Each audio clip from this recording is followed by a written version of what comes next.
My name is Ian Hayes from Milestone Financial Services, and welcome to today's presentation.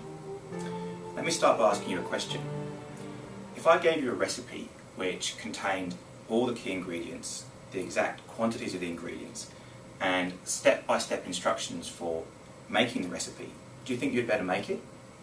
I think you would be able to. What if I was able to give you a tried and tested recipe for success? You'd better follow that as well, correct? Now I want you to think of a successful person. Now you're probably all thinking about someone different, but those successful people will display certain common characteristics that have caused their success. And what's great for us is that studies have been done that have identified those characteristics. And so all we need to do is model those characteristics. So what I'm going to tell you today is the 5 characteristics of successful people. To put it another way, I'm going to give you the 5 principles of success. So success principle number 1 is to know your outcome. Now this isn't just about having written goals. This isn't just about having goals, but it's about having written goals and a plan for how you're actually going to achieve those goals. There was a guy called Mark McCormack who wrote a book called What They Don't Teach You at the Harvard Business School. And in his book he refers to a study that was done as part of the Harvard MBA program. And in this study they found that only 3% of graduates had written goals. 13% had some goals that they could articulate, and 84% had no goals at all. Now 10 years later those same students were questioned again, and what they found is that the 13% that had some goals, that could articulate some goals but that weren't written down, were earning on average twice as much as the 84% that had no goals. What's amazing is that the 3% that had written goals were earning on average 10 times as much as those students that had no goals. But that's not all. What's even more interesting is that those 3% also rated higher on more subjective measures, such as happiness, health and relationships. Having written goals and knowing your outcome is the first step, and it's absolutely essential. Now, success principle number 2 is to ensure that your written goals are congruent with who you are. Now what does that mean? I was 22 and I was working in London for HSBC Bank. And this is what I'd wanted to do for years. I'd studied to get this job. I was earning a good income and I was living in one of the most exciting cities in the world. But I'm not sure if any of you have had this experience where you work really hard to achieve a goal, and when you actually achieve the goal it somehow doesn't feel quite right. And that's when I read about this success principle of congruency. And what I realised is the work that I was doing at the time for HSBC was putting me over here, but who I was and what I wanted was over here. And it was taking me so much energy to be in that role because that was not actually who I was.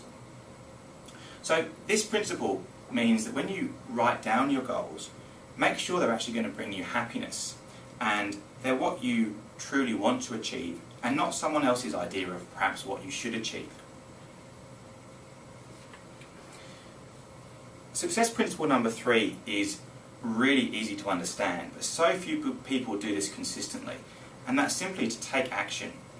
You know, there's no point in being on the tracks if you're just going to sit there, because you're just going to get run over. And to me this principle is about what you do consistently every day, not what you do once in a while. So going back to my story, you know, when I realised I was in the wrong place at HSBC, I took action, and my first step was to resign. And it was about 6 months later that I actually moved to Australia, and then I started working for a company by the name of Milestone Financial Services. I'd gone from working for a company with about 300,000 employees to a company that at the time probably had 6. And less than 3 years later, I'd put myself in a position where I was being offered the opportunity to buy into the business. And I was taking consistent action every single day to achieve my goals.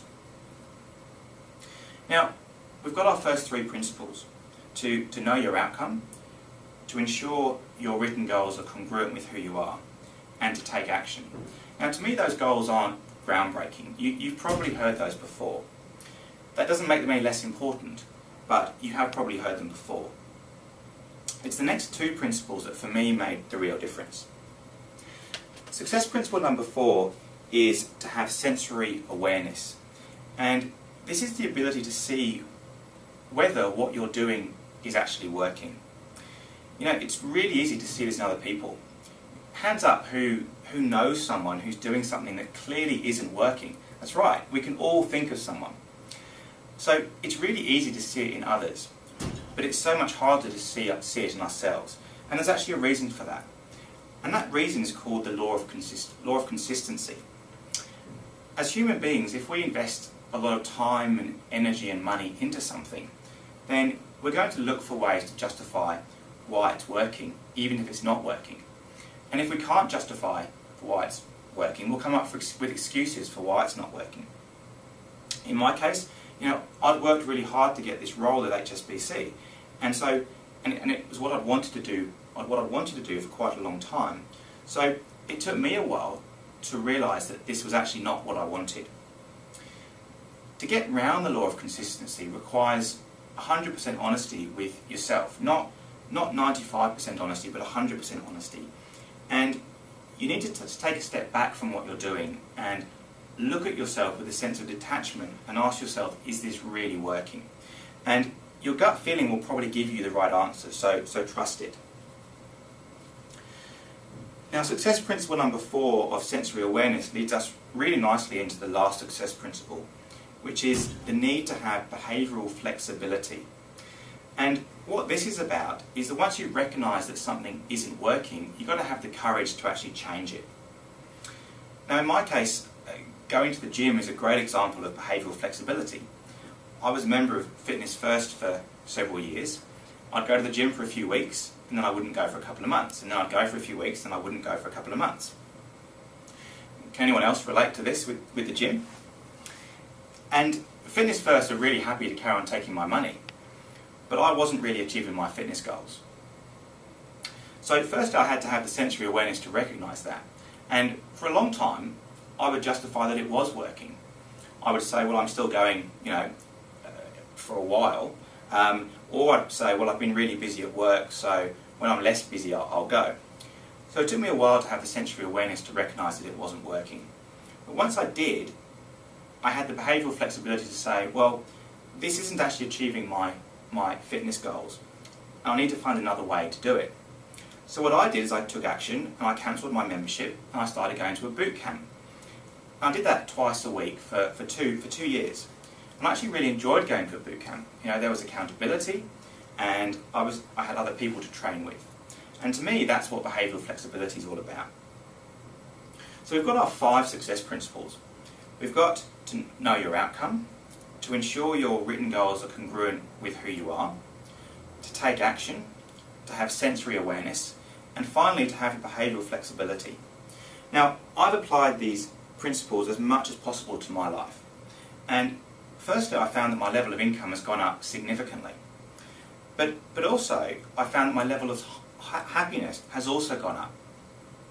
And I hope that by sharing them with you today, you will be able to apply them to your lives and your businesses too. Because it is a tried and tested recipe, and all you need to do is model them. So, thank you for listening, and we look forward to seeing you at the next level of success.